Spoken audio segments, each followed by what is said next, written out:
neka pripremi Anita Oroš. Se nije odnosno, onda stavi to polako da se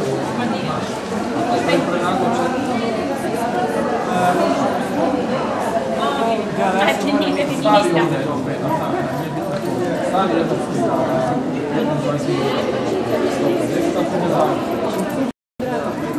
Stavi u luču i onda nek postepeno zakira. I onda kasnije pojača. Dobro? Ajde, šaljemo.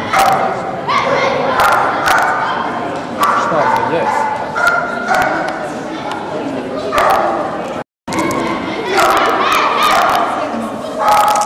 Koliko niže?